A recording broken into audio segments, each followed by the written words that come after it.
Hey everybody, welcome back. Alrighty, you guys. In this video, finally, this is the video that it will be reflections of 2020 and what we are looking forward to in this year of 2021. I am very sorry that we are doing this video late, but hey, guess what? It's better late than never.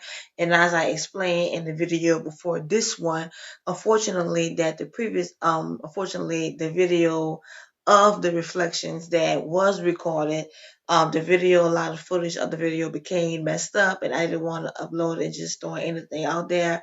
And that video ever was in that one, and in this one here, he would not be in this one. So sorry, you guys. But unfortunately, we're ever working a lot of times outside, um, in a lot of areas with this down here in Louisiana. The weather has just been, it's warm, it's cool. These past couple of days, it has been really cold. And then he developed a sore throat. So he didn't speak in the video, but he just told me the things that he wanted to tell you guys. So before we get to that, how you guys doing? How have you guys been? Whenever you do get opportunity to watch this video, whether it's a weekday or a weekend, we both very sincerely hope and pray that you all are doing great, that you all are doing well. You did not have a great ending to your week, a great start to your week. Whenever you get opportunity to watch this video, as I always say, keep your head up, look up, because there's a bigger, brighter, day on the horizon just for you. And know and believe that you're well deserving of every every good and great thing coming your way. All right, you guys. All right, let's get started. So before I get to my reflections, I'm going to do Ever's first. So Ever's reflection starting off, he said that the first thing that really frustrated him was about the jobs last year. Now, the jobs last year affected everyone around the world. For some people, it was a little bit less. For some, it was outrageous. For some people, maybe not much at all. But for millions and billions of Americans, um, it just around the world, just people in general, it had a deep, heavy impact. And forever, I really saw him. Um, it just hit hard with him just being really frustrated and overwhelmed, annoyed as well. And so with that, and as he was saying, he said that it really just made him angry because as a man, he was wanting to get out there and provide for his family. And even though Ever and I both, live with my parents and everything like that, and it's a great, living situation for him, he felt as a man that he could not provide for his family. That had really just hurt him a lot. And me as a wife, I kept trying to encourage him and build up his faith and support him in every way that I could. But it just bothered him. And I had to, relax and look at it from his point of view, even though I'm not a man, but kind of put myself in his shoes to look at it and say, okay, he's feeling these feelings because he was not able to provide as he has been doing, as he was raised and trained, not because he was lazy or didn't want to, is because of a pandemic. And so the way that we got through that was that we just pulled the resources that we had together, and then as we live with a family, family help one another, and we got through.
had been to the emergency room and to urgent care, throughout last year, early on when the things first started, he could not be in the ER with me, not until I was admitted. And then, they could come in there in the room.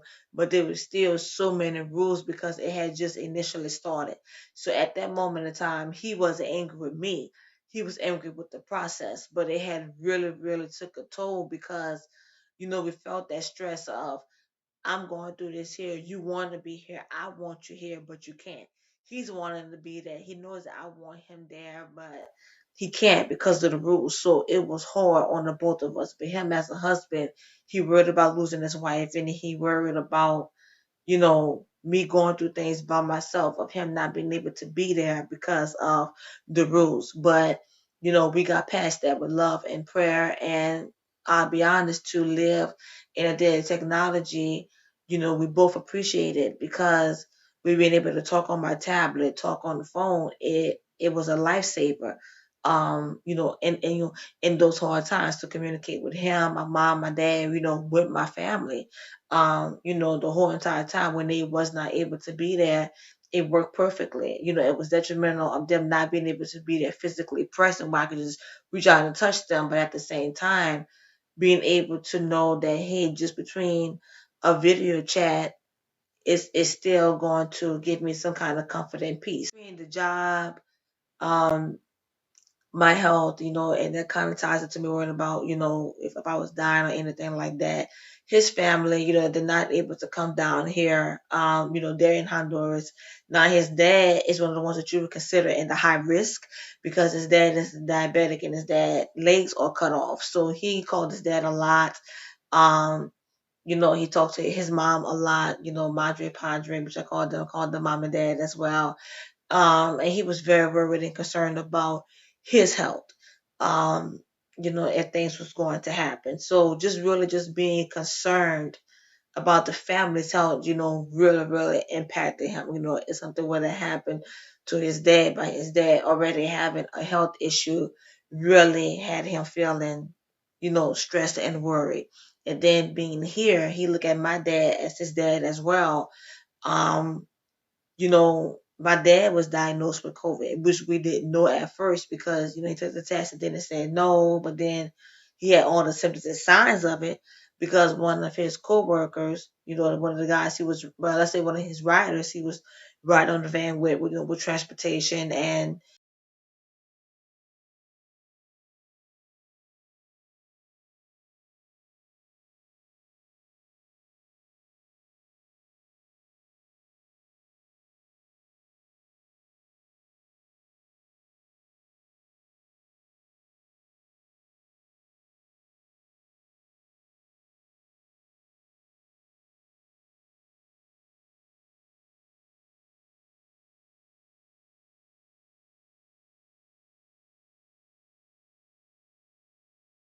worried about that 2020 really just really affected him. But with the things that he said that he was looking forward to in 2021 was just just a better life. We talked about it and he knows that COVID is not going anywhere. We all can hope and wish and pray, but we got to deal in reality and we know it's not going nowhere. But that's one of the things that he said, that he wished that it wasn't here, that we didn't have to worry about doing the mask all the time and, just the craziness of the stress of trying to protect yourself all the time. But you do what you got to do because it's not going anywhere anytime soon.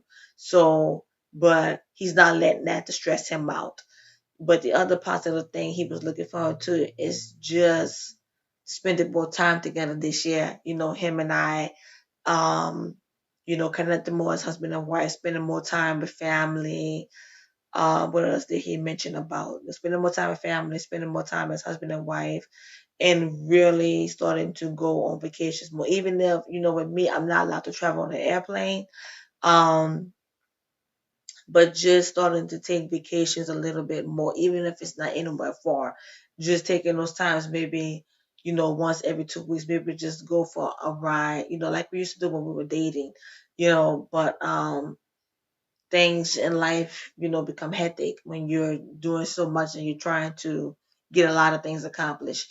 And especially when you have health issues, it really make things difficult. But we're trying to be more, um, more adventurous. It doesn't mean we have to spend, exuberant amount of money or travel somewhere far. Be right here, locally. So be like, if it's not a meaning going out of state. We might just take maybe a 30-minute ride to a hotel, maybe an hour ride, and that's good. Maybe just down to 40 minutes and just do that for a weekend, at a hotel. That's not too far and come back home, but just those times to just step away and bond count and they add up to the bigger moments that last. And even the smaller things last greatly, and they mean so much. And that's what I'm about. That's what I represent. I have so many health issues going on. Just in the previous video, I was talking about with being diagnosed with a UTI, and my doctor that came here and did a house call that surprised me, which was an abundant blessing, and I felt very just special about that.